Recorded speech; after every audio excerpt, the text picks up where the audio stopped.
Robinson. We're going to go through all the stories, but I don't know where to start. I don't know. You can't even say what the big story of the day is, because the Kushner story last night is shocking and is going to have reverberations. It's exactly what Mueller and his investigators thought, that maybe he was playing both sides of the street. And then the NBC News that broke yesterday that Mueller now is king in. What did Donald Trump know? When did he know it? Did he know about the DNC hacking beforehand? Did he plan it? I mean, you know, again, this guy doesn't ask questions that he doesn't know the answers to. And then, of course, that gun meeting, which, of course, pretty extraordinary, where he even criticized Pat Toomey for being scared of the NRA when Toomey was the one Republican that came out after Newtown preaching the need for expanded background checks. Where do you start? Unclear. All of that, plus the departure of one of the most important people in the White House, I would argue, because of her closeness to Donald Trump, a person who was at the center of that meeting on Air Force One, where a false story was concocted that about the meeting with the Russians that could, potentially be a big part of some sort of obstruction of justice case the day after she testified to having told white lies about for the president, and I imagine that has a really elastic definition. You know, just before we went on, I counted 7, stories of the week, not just stories of the day, but at least stories of the week, if not the month, that all happened yesterday. And frankly, some of us were not going to sleep when that Kushner story broke. Some of us were here talking about it on television. So it is just extraordinary. If you want to boil it down, chaos and corruption, I think, would be the the overarching theme of yesterday. And let's not forget open warfare between the president and his own Justice Department. They had that dinner last night with Jeff Sessions and the Solicitor General and Rod Rosenstein, photographed to send a message, obviously, back to the president that we're united, and you have to deal with us on that basis. Just extraordinary.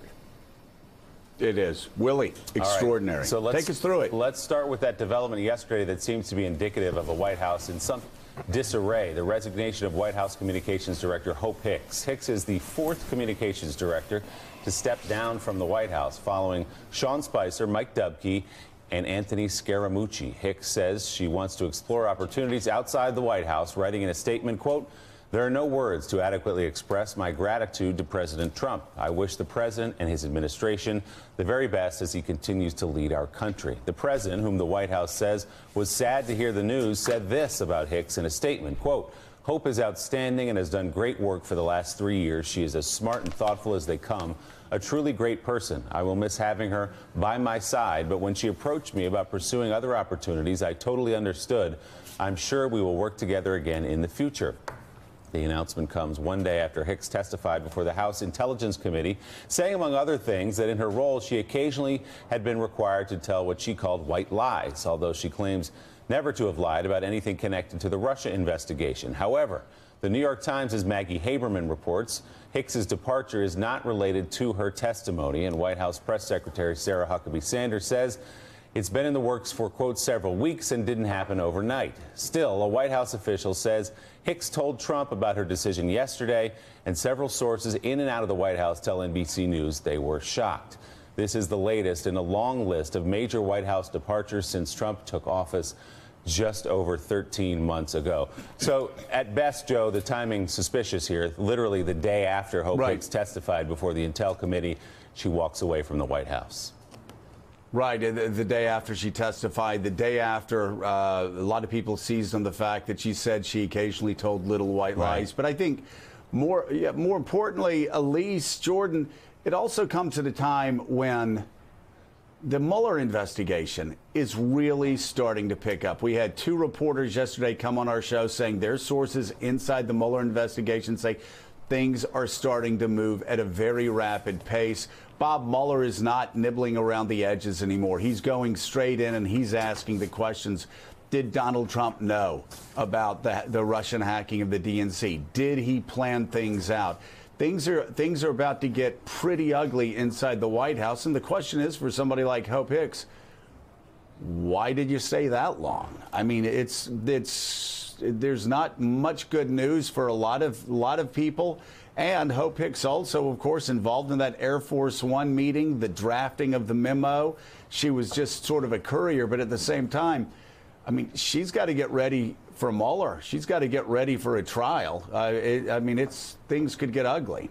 Well, watching Hope Hicks over the course of the campaign and then her time in the administration, there were just so many moments where, you know, looking at it as a former press staffer, you would think, wow, how is she doing this? How is she, you know, able to stay when the president is, you know, say Charlottesville and saying there are very good people on both sides, or just the day-to-day chaos that comes with this administration. You look at how it collided with her personal life this year with the, she was responsible for staging the response when Rob Porter, the staff secretary, was accused very credibly of beating his wives. And so she was involved in, you know, pulling down John Kelly with that response, you know, helping orchestrate the response to Orrin Hatch. And so someone who had really enjoyed one of the best reputations for being a professional operative in the Trump administration really saw that reputation tarnished a little bit. And then now that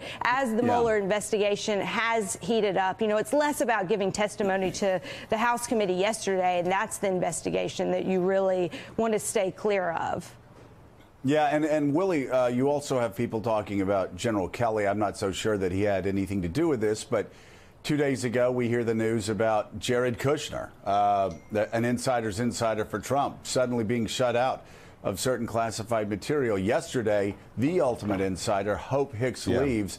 I don't know if General Kelly had anything to do with it, but it is certainly something that he would want, which is get the Trump Tower people out, move in the professionals. Yeah, and you can't overstate how close Hope Hicks has been to Donald Trump. She came up through the Trump organization, not through the presidential campaign or the White House. She worked with Ivanka many years ago and joined him from day one, literally, of his presidential campaign. You could hear in his statement and statements from Ivanka and others how much she meant to him. So we'll see the impact of him losing one more of his closest hands. Want to get now to